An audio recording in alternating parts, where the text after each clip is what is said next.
I want to show you guys something from MF Customs. This looks like a normal Holley harness that goes to your distributor, but this thing has been lined for interference, okay? So as you can see right there, MF Customs, there's your part number. So what this is gonna do is keep interference down.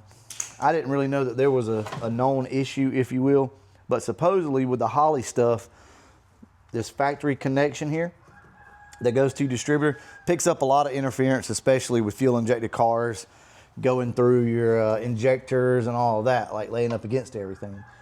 So as you all know, the 65 has been giving us a little bit of trouble with just inconsistencies in how it runs. It seems like it's spark related. So what we're gonna do is go ahead and replace this thing. It's got a white wire right here, the same as your Holley, and it comes off just like this, okay? That's gonna go down to the coil. So first things first, just unplug that, get this out of the way, and then it unplugs back here in the back. So as you can see, it's basically the same thing. So we're gonna go ahead, feed this back through. Should be good to go.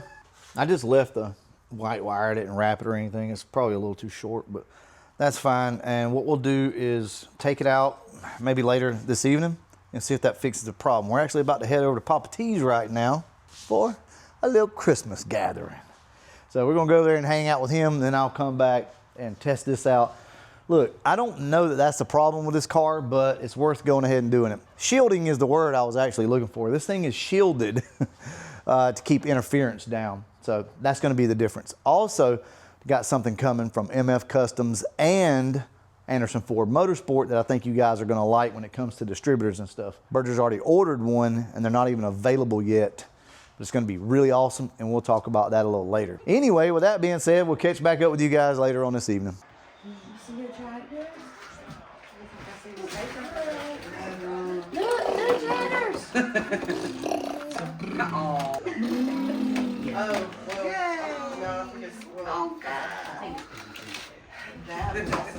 Everybody say thank you. So we don't necessarily that. You're welcome, baby. I need to put the microphone on Tucker so y'all can hear him breathe. We got us a nice fire going out here tonight. We just got back from Papa T's. Oh yeah, we burning good, y'all.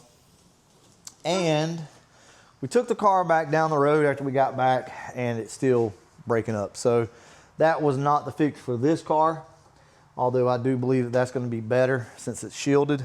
But what we did do, let's go ahead and throw the MSD box back on the car. So you'll see down here, we've not loomed everything up yet. Everything else is done except for this one little spot. So we'll get all that done tomorrow. We'll get some small loom. Anyway, here's what I'll tell you. Berger just started the car up, and what did you think when you started it up? It was super touchy. Super touchy, so that's a good thing, right? I got in the car and I was like, surely not. I said it earlier and I was like, the car seems more touchy. I'm telling you now, this was a change for sure. You know, if this thing's not burning the fuel like it needs to, it's not gonna be super responsive. It's gonna foul out plugs, blah, blah, blah. We're probably gonna ease this thing down the road tonight. I probably won't video it because it's getting really late and it's dark and none of our cameras really show up. What I will do though is come back and tell you guys the results, and then we'll go for another ride, maybe tomorrow whenever it's sunny and bright.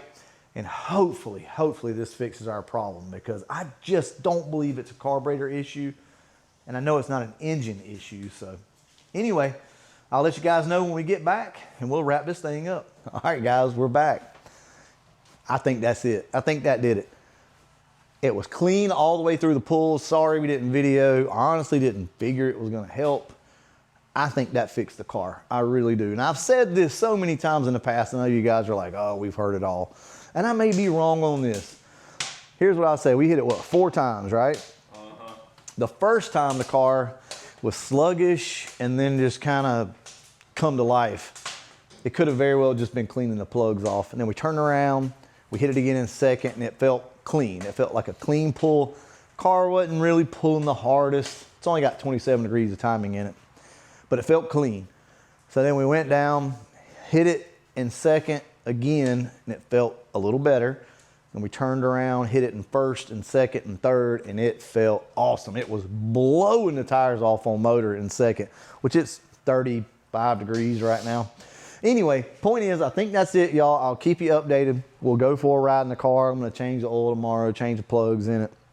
I think it deserves it. I'm ecstatic because this problem that we've had you guys don't even know the full story. You've seen it, and it's like we fixed it, then we didn't fix it, then we fixed it. Some of y'all and a lot of y'all have said you need to put an MSD box or something on the car, and I just assumed, you know, I've never really had one on the Fox bodies except for way back in the day. And I just assumed this car basically is a Fox body setup, at least with a coil and all. I'm thinking, surely that's not it. Guys, I think that's it. It didn't bobble not one time. Not one time. So at least, you know, at wide open throttle.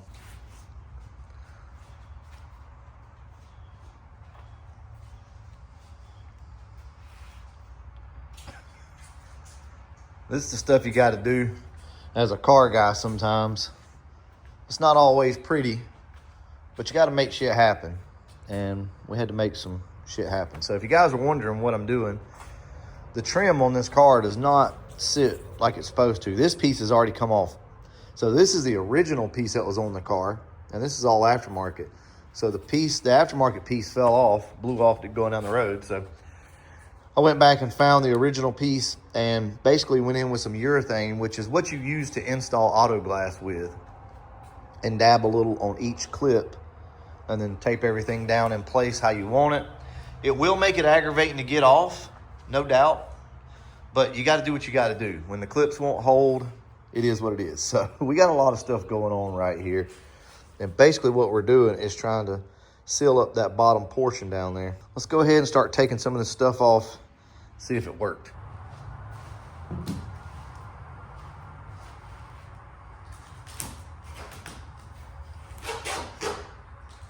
Good deal, it worked. So this piece was always like really bowed up, and it still is to a point, but nowhere near as bad as what it was. So it's just got a couple of dabs of urethane in here. You don't want to fill this up because this urethane turns into rubber. I mean, that's what it is. So it's extremely strong stuff. Anyway, I just want to show you guys what I was doing with the 65. Now that we've got this thing running good, I want to be able to get out, you know, on the highway, really run this thing up and down the road. Finally, after all of this time, we got her fixed. Guys, that's it. She's done. I'm telling you now. This thing, I have driven it, I don't know how many times. I actually drove this car into town. So for me, we kind of live outside of a larger city, I guess you could say. And I drove this thing into town yesterday, which means I trust it and it's doing good. I cannot believe it. We nailed it. I will take you guys for a ride in the next video. I just wanted to come out and let you know that the MSD box 100% fixed our issues. It helped with the starting of the car. It helps with the drivability of it and absolutely the power. We don't have all those poots and pops and skips. If it comes back, I will let you guys know. But as of right now, I've been driving this car for about 4 days and not one bobble. Don't ask me why. I have no clue. We've all had cars with MSD boxes before. I've had MSD boxes in plenty of Fox bodies and never really needed it. I just had them. This is the first car that I've ever had that would not run right without an MSD box. You guys help me out here. Is it because it's an older car? Maybe something's not getting the voltage it needs to? I mean, I don't know at this point. Why would this car need this? I don't know. You guys tell me. Why is it doing this? Here's what I'll say, though. I will take you guys for a drive in the next video, and we will beat the shit out of this car. Guys, this is it. I'm so damn excited. Y'all just don't understand. This was the one thing that had been kind of letting me down, and it's done. It's fixed. It's Christmas night right now, and I'm telling you, I could not have gotten a better Christmas present than this car doing what it's supposed to do. So thankful. Just so you know, I think it was Cleaver BMF. I watched a video after I did this, like the night that I did it, and I'm like, man, you know, really, did this MSD box really fix the car? And I watched his video, and he showed the difference between a stock coil and an MSD on the same plug, same car, back to back. Blew my mind. So shout out to him. That really eased my mind. Sure enough, got up the next day, had that in the back of my head, and I beat the crap out of it, and the car did great. I love it. Guys, give it a shot. If you're having issues, inconsistencies, where you think it might be a firing issue, it very well could be. Try MSD Box. You never know. You can wire it right into your TFI module. Guys, I'm going to go ahead and wrap this video up. And as always, thanks for watching.